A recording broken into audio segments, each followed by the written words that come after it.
Electoral bond को लेकर केंद्रीय गृह मंत्री अमित शाह ने बड़ा बयान दिया है। केंद्रीय गृह मंत्री अमित शाह ने शुक्रवार को कहा कि उन्हें डर है कि पुरानी प्रक्रिया वापस आने से काला धन वापस आ जाएगा। उन्होंने कहा कि राजनीति में काला धन को खत्म करने की दिशा में एक शुरुआत थी।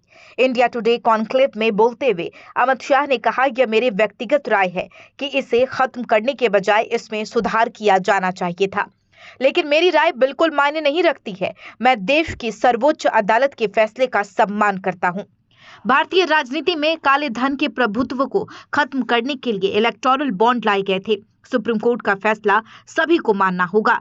मैं उस पर कोई टिप्पणी नहीं करना चाहता।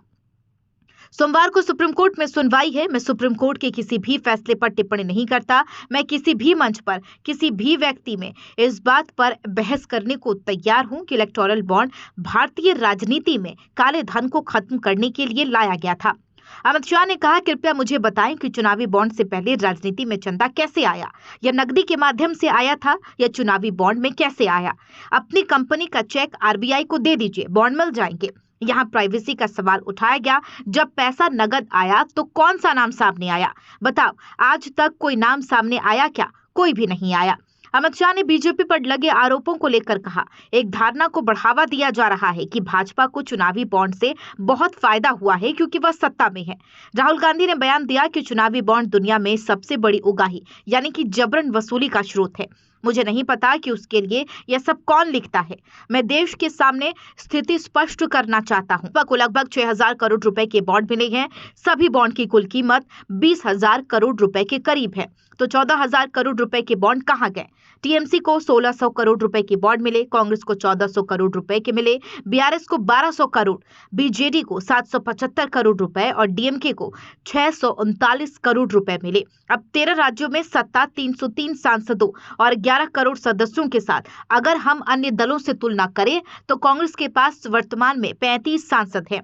यदि उनके पास 300 होते तो क्या होता?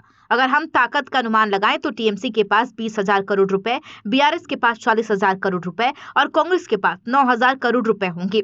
303 सांसदों के साथ हमारे पास 6,000 करोड़ रुपए की बॉन्ड है और 242 सांसदों वाली पार्टियों के पास 14,000 करोड़ रुपए की बॉन्ड है।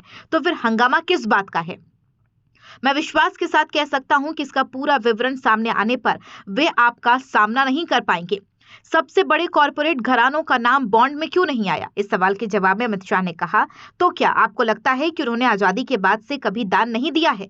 मैं पूछना चाहता हूं कि इसका विवरण कहां है? कोई नाम सामने आया? कम से कम बॉन्ड के कारण ही आज हमारे पास नाम है। यह लोग किस गोपनीयता की बात कर रहे हैं? उन्होंने करोड़ों रुपए नकद लिए, 12 लाख करोड़ रुपए का घोटाला किया। वे जेल जा रहे हैं और हमसे हिसाब मांग रहे हैं। हम काले धन को खत्म करने के लिए बॉन्ड लाए। मैं पूछना चाहता हूं कि बॉन्ड आने से पहले खर्च कहां से होता था? क्या यह काला धन था या खातों से आया धन? बॉन्ड का पैसा काला धन नहीं है। यह चुनावी चंदे के रूप में दिए गए धन के रूप में बैलेंस शीट में दिखता है।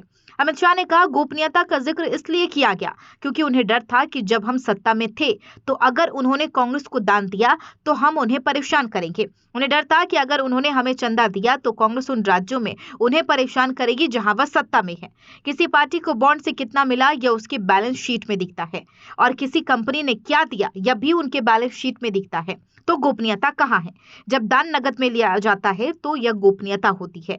कांग्रेस के लोगों को गोपनीयता की कोई चिंता नहीं है। जब वे नगद में चंदा लेते हैं तो 100 रुपए पार्टी को देते हैं और 100 रुपए अपने पास रख लेते हैं।